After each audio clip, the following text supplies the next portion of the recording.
Boa noite. Nosso muito obrigado pela presença de todos que nos visitam. Muito obrigado pelo empenho dos nossos irmãos que se dedicaram aí ao treino para que nós pudéssemos estar cantando e louvando ao Senhor nosso Deus.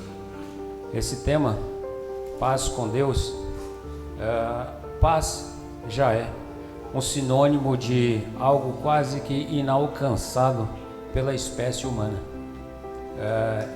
Estar em paz na plenitude do seu conceito é por demais difícil, e por que não dizermos até impossível. Quando se trata então da paz com Deus, esse mérito, conforme nós ouvimos na cantata, esse mérito não é humano, esse mérito é divino. Nós podemos perceber que houve um tempo, o irmão Obadias faz aqui a sua introdução aqui, ele diz do Éden. Houve um tempo em que estabeleceu-se um contato entre o homem e Deus em uma linearidade. Mas isso durou não sei quanto tempo. Quando a gente abre Gênesis, parece que o tempo foi curto. Não sei quantos anos tinha Adão, não sei quantos anos tinha Eva, quando naquele momento eles resolveram quebrar um pacto de paz. Gênesis registra para a gente, no capítulo 3 de Gênesis, versículos 7 e 8, registra para a gente, por gentileza, Gênesis 3, 7 e 8, vamos ler. Então foram abertos os olhos de ambos e conheceram que estavam nus, e coseram folhas de figueira e fizeram para si aventais. E ouviram a voz do Senhor Deus que passeava no jardim pela viração do dia, e esconderam-se Adão e sua mulher da presença do Senhor Deus entre as árvores do jardim. Se existia uma linearidade e uma liberdade, nesse exato momento acontece a contradição. A primeira ação do homem foi fugir e esconder. Fuga e esconder. Além disso, estabeleceu-se entre o casal que ali estava um conflito.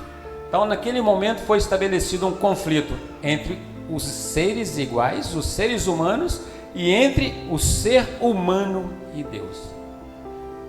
Nesse exato momento, instaura-se na espécie humana uma herança, e essa herança ela é perpetuada em todos os filhos de Adão. Nós somos descendentes de Adão. Estabelece ali naquele exato momento o conflito de fugir e temer. Esse Deus todo-poderoso, esse Deus que construiu, esse Deus que entregou, esse Deus que colocou à disposição do homem na sua plenitude a liberdade de estabelecer com ele um bate-papo. Já pensou todos os fins? Gênesis registra para a gente que todos o fim do dia, Deus ia bater um papo com Adão. E aí, Adão, como é que foi o dia? Algum bicho? Não sei como é que era a conversa de Deus com Adão. Eu sei que havia liberdade para que isso acontecesse. Isso durou o tempo em que eles escolheram desobedecer a Deus. Romperam o pacto da paz. Quem é que rompeu o pacto de paz? Não foi Deus quem rompeu o pacto de paz. Foi o homem quem rompeu o pacto de paz. Foi o homem que escolheu temer e fugir da presença de Deus. As coisas acontecem em uma rapidez quando a gente olha Gênesis, A gente olha Gênesis, é bem difícil porque a gente não tem esse intervalo de tempo, para nós é muito rápido. Mas nós vamos ver que as coisas vão acontecendo assim de uma maneira muito veloz em Gênesis. No capítulo 6, por exemplo, Deus olha para a espécie humana que ele tinha acabado de fazer e ele diz assim: olha, o meu espírito não vai contender eternamente com o espírito do homem. Eu vou limitar inclusive a idade do homem, eu vou baixar a idade do homem. O homem vai viver no máximo 120 anos, porque o homem vivia centenas de anos. E Deus fala assim: não consigo conviver com o homem, o meu espírito com o espírito humano, não dá para conviver da maneira que o homem está, vou limitar essa idade. Havia ali estabelecido lá de trás o conflito entre o homem e Deus, e esse conflito sempre foi sendo acirrado. Esse conflito, ao invés de diminuir, sempre foi muito mais apertado. No capítulo 7 de Gênesis, Deus resolve fazer o primeiro juízo para a humanidade. Tamanha era o estado de distanciamento de Deus, distanciamento entre os próprios homens, tamanha era a violência, tamanha era a maneira de conviver entre si e a distância de Deus, que Deus olha e fala assim: não dá mais, eu vou destruir os homens e eu vou destruir os animais, porque o homem é por demais teimoso, é difícil demais conviver com o homem, não dá. Lá atrás ele já tinha limitado a idade, agora eu vou destruir. E ele olha e encontra Noé, e realmente ele estabelece o primeiro juízo. Não dura muito tempo. Quando a gente anda um pouquinho mais, a gente vai ver que o homem, ele procura entre eles mesmos solução para o seu distanciamento de Deus e para os seus problemas.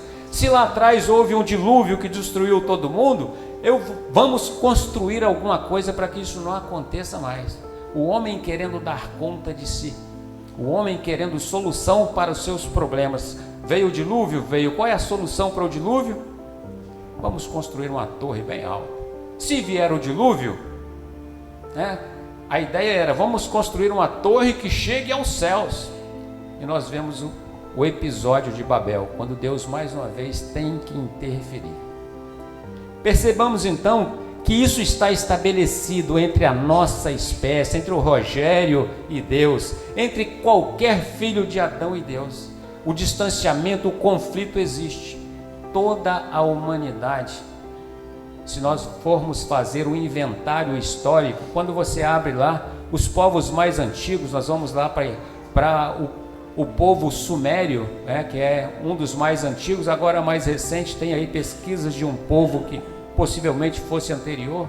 Você vai abrir o seu livro de história e você vai ver que lá está escrito no livro de história que aquele povo tinha uma cultura, aquele povo tinha uma língua e aquele povo tinha uma religião. O homem procura um mecanismo para ele ocupar esse espaço e esse distanciamento. Naquela religião você vai encontrar que os sumérios, eles eram politeístas. Você vai encontrar que eles construíam os seus deuses para que eles pudessem adorar. Saltamos um pouco e vamos para o Egito Antigo. E você vai ver que o Egito Antigo tinha centenas de deuses. Por quê? Porque para alcançar ou para satisfazer, para diminuir essa ansiedade que existe dentro do peito do homem que rompeu a sua paz com Deus lá no Jardim do Éden, ele procura adorar alguma coisa que seja superior a ele próprio. O Egito Antigo era rico em Deus, inclusive tendo no faraó a incorporação de alguém que era Deus presente na terra, era reconhecido inclusive como Deus. Todos os povos, em todos os tempos, terão os seus deuses. Por quê? Porque eles procuram satisfazer a sua necessidade, essa necessidade que fugiu, o medo. Eu preciso sacrificar, eu preciso adorar. O profeta Isaías vem trazendo para a gente em vários textos, e ele traz isso com uma premissa muito interessante. Traz para a gente em Isaías, no capítulo 54, traz para a gente no capítulo 46, que os homens criaram mecanismos para atender essa sua demanda. Isaías diz que o homem vai lá, pega o seu ouro, pega a sua prata, contrata o serviço do Obadias, que é um excelente oríveres. Você sabe que o Obadias é um excelente oríveres? Contrata o serviço do Obadias e ele faz um Deus.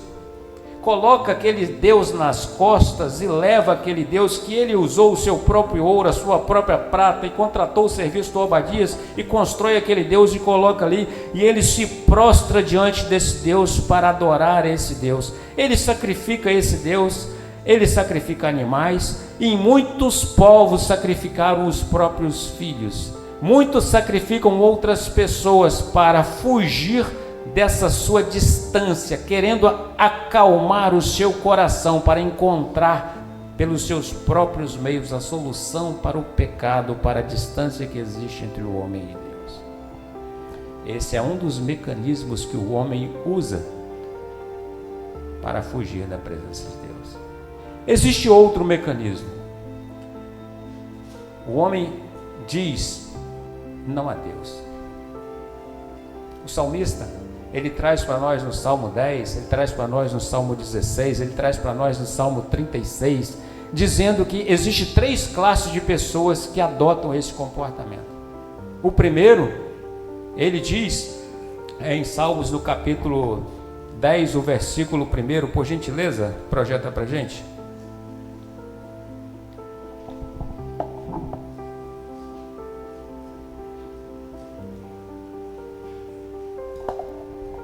Porque está longe do Senhor, porque te esconde nos tempos da angústia.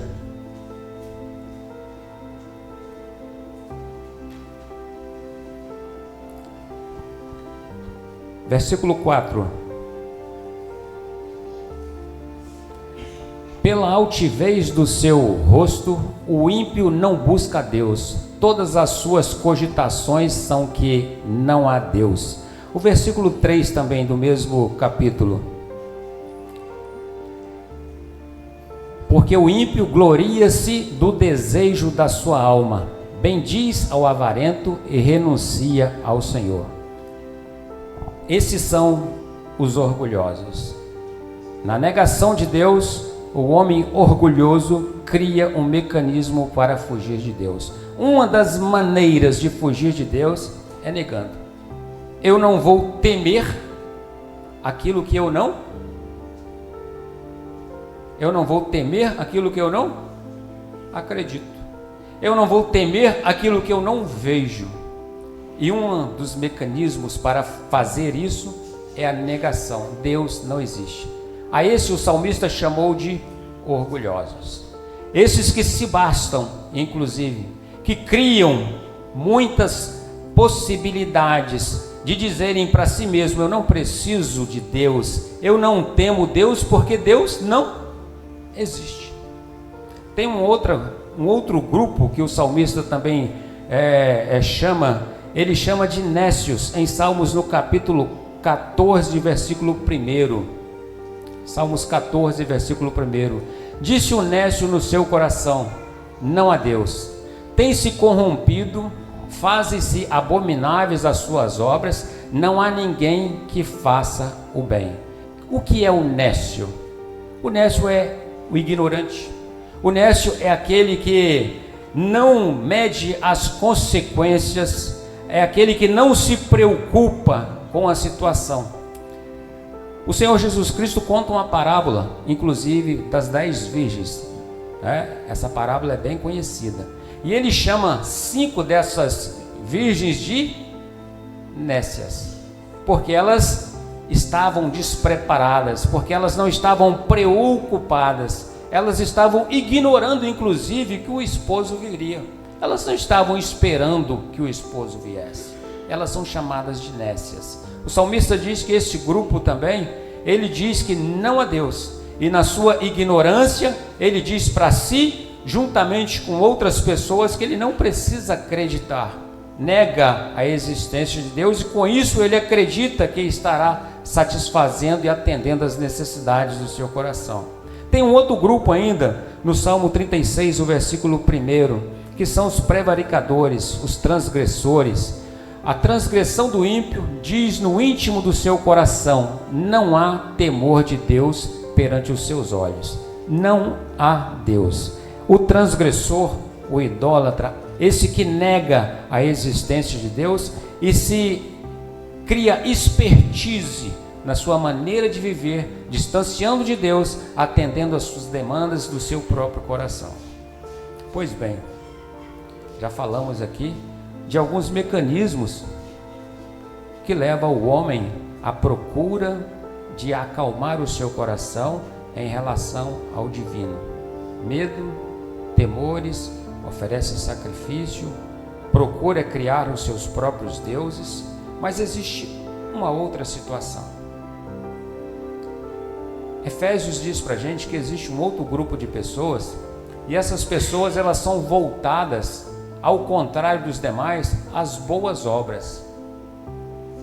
Efésios diz para a gente que tem um grupo de pessoas que eles, para tentar estabelecer um bom relacionamento com Deus, eles acreditam que se eles forem bons, que se eles fizerem boas coisas, que se eles fizerem boas obras, que se eles estiverem dispostos a ajudar os necessitados, que se eles estiverem dispostos a dar aquilo que ele tem e o que não tem para outras pessoas, que ele estará estabelecendo um bom relacionamento com Deus, um bom relacionamento com as pessoas e estará vivendo em paz.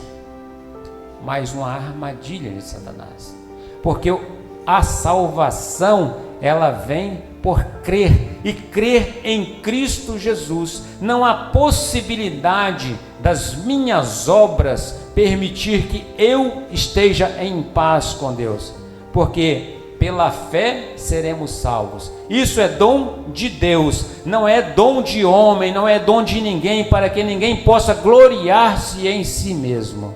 Eu sou muito bom, logo eu estou bem com Deus, estou bem com todos. É insuficiente para que você tenha paz no seu coração, para que você alcance essa paz que foi ministrada pelo sangue do Senhor Jesus Cristo na cruz do Calvário. Tem um outro grupo que o apóstolo Pedro, em sua segunda carta, no capítulo 2, ele também deixa registrado. E ele deixa registrado um grupo de falsos mestres, de alguém que tem uma doutrina que se assemelha à doutrina de Balaão, que está inclusive entre aqueles que se dizem salvos, mas que o seu coração é extremamente enganoso. Ele inclusive desafia as hostes celestiais, ele descrê inclusive dos poderes das trevas e dos poderes do próprio Senhor Deus. Esse grupo de pessoas que está entre nós e sempre esteve entre a humanidade, tem como Deus o seu próprio ventre, os seus próprios desejos e as suas próprias vontades, a sua própria concupiscência. Continua em conflito, levando muitas outras pessoas a viverem da mesma maneira, longe de Deus, envolvido na prática do pecado e acreditando inclusive que está ofertando a Deus cultos de louvores e adoração. Aonde então podemos encontrar paz? Onde posso encontrar paz? Se construo um ídolo, é insuficiente. Se adoro esse ídolo, é insuficiente. Se nego que Deus existe, é insuficiente. Se pratico boas obras, também é insuficiente. Se estou sendo religioso, também é insuficiente. O Senhor Jesus Cristo, o profeta Isaías, ele traz para nós o conceito de que ele é o príncipe da paz. Imagina, o Senhor Jesus Cristo é o quê? O príncipe da paz. O Senhor Jesus Cristo chega em João 14, no versículo 1, ele diz assim para os seus discípulos, quando ele já estava se aproximando o tempo de passar pela cruz e libertar a humanidade e vencer ali a morte após a sua ressurreição, ele chega para os seus discípulos no capítulo 1 e diz assim: olha, não se turbe o vosso coração, credes em Deus, credes também em mim, na casa do meu pai há muitas moradas. No versículo 27 desse mesmo capítulo ele diz assim: deixo-vos a paz, a minha paz vos dou, não vou lá dou como o mundo a dá. Não se turbe o vosso coração, nem se atemorize. Esse é o consolo, essa é a solução, essa é a paz que o mundo não vai te oferecer. Essa é a paz que você encontrará na pessoa do Senhor Jesus Cristo, estabelecendo novamente a possibilidade de relacionamento com Deus, aquela que fora quebrada, conforme nós já dissemos lá no capítulo 3 de Gênesis, aquela que foi quebrada lá nos versículos 7 e 8 que nós acabamos de ler, ela pode ser estabelecida porque o Senhor Jesus Cristo é a própria paz, Ele é o príncipe da paz, Ele é o rei da paz, Ele traz paz ao coração do homem, e é preciso que nós queiramos essa paz. Ela vem sendo ofertada. Quando o Senhor Jesus Cristo, após ressurreto, Ele aparece para os seus discípulos, quando eles estavam reunidos, talvez como nós estamos aqui, eles estavam reunidos dentro de uma sala fechada, Jesus entra lá dentro e Ele sauda-os com paz. Ele leva para aqueles corações que estavam perturbados, porque Jesus Cristo tinha morrido, Jesus Cristo tinha ressuscitado, eles não tinham mais visto o Senhor Jesus, e o Senhor Jesus entra lá dentro e sauda-os dizendo assim: paz seja convosco, paz seja convosco. Você imagina o que é você poder gozar nessa paz? É diferente. Nós já falamos aqui em outro tempo que a gente estabelece paz pela a ideia do castigo e recompensa. Se eu andar direitinho, eu vou ser recompensado. Se eu andar errado, eu vou ser castigado. Nós fazemos isso com os nossos filhos, mas o Senhor Jesus Cristo, conforme diz também mais uma vez Isaías no capítulo 53, Ele diz que Ele levou sobre si as nossas dores, Ele levou sobre si as nossas aflições, Ele levou sobre si as nossas enfermidades. O castigo que nos traz a paz estava sobre os seus ombros, e pelas suas pisaduras nós fomos sarados. Essa é a vitória que traz paz ao coração do homem. Você pode procurar em todo e qualquer lugar. Tem muitas pessoas que adotam a meditação, tem muitos que vão para determinados lugares, se afastam da sociedade, e lá realmente eles conseguem estabelecer com eles próprios um ponto de equilíbrio. São reconhecidos por aí como ermitões e outras pessoas que adotam esse comportamento. E ele está realmente, eu creio que ele está naquele momento lá, tranquilo, sem conflito. Ele está sozinho, ele está distante do outro, ele aprendeu a viver sem nada, ele não está preocupado com a conta que ele vai pagar, ele não está preocupado com o filho que vai para a escola, ele não está preocupado com nada. Pode ser que ele esteja realmente em paz naquele lugar que ele está. Quando ele chegar diante da realidade da vida, tudo vai voltar ao que era antes, porque a paz, ela não é externa. A paz, ela é proposta dentro do coração do homem, é uma mudança, conforme o Senhor Jesus Cristo disse assim, através de um novo nascimento. O que traz paz para você não é o espírito do homem, mas é o seu espírito do homem comunicando com o Espírito de Deus. Conforme ele disse para Nicodemos, é necessário que você nasça de novo, que você nasça da água e do Espírito, para que você possa gozar dessa paz que o Senhor Jesus Cristo lhe deu na cruz do Calvário. Hoje nós estamos aqui reunidos, esses emblemas estão postos na mesa, mostra para nós como o Senhor Jesus Cristo é carinhoso. Qualquer de nós, quando vamos contar uma história triste, nós queremos falar do sacrifício, nós queremos falar da dor, mas foi muito difícil, eu sofri demais. Imagine se nós fôssemos contar a história do Senhor Jesus Cristo na cruz. Como é que eu queria ser lembrado?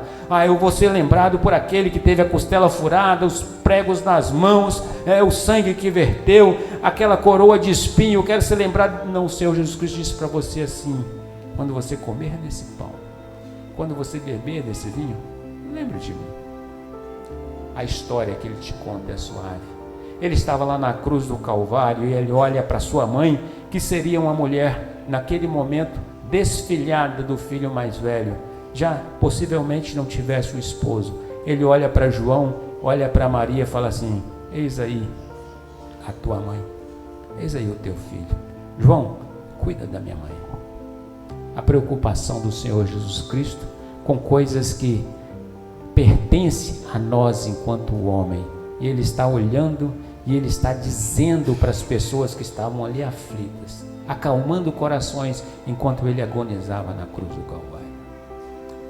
Essa é a paz que Jesus quer levar ao seu coração. Essa é a paz que Jesus quer levar para você que está vivendo os conflitos da vida. Essa é a paz que Jesus quer levar para você que ainda não conseguiu compreender a salvação que existe no sangue do Senhor Jesus Cristo. a proposta que ele fez para os seus discípulos, ela continua reverberando até hoje aos nossos corações. Basta você querer alcançar essa paz. Deixa Deus mudar a história da sua vida. Deixa o Senhor Jesus Cristo mudar a história da sua vida. E muito mais que gozar essa paz aqui na terra, é ter certeza que um dia você desfrutará da presença dele, juntamente com todos os salvos, lá nos céus, aonde não há a maldade, aonde não há a carne, aonde não há a morte, aonde não há a tristeza, aonde não há a dor, porque todas estas coisas serão passadas. Glórias ao nosso Deus, porque Ele proveu, executou e concedeu a possibilidade de nós religarmos com Ele através do Seu Filho. Que o Senhor possa falar ao seu coração, como tem falado ao meu.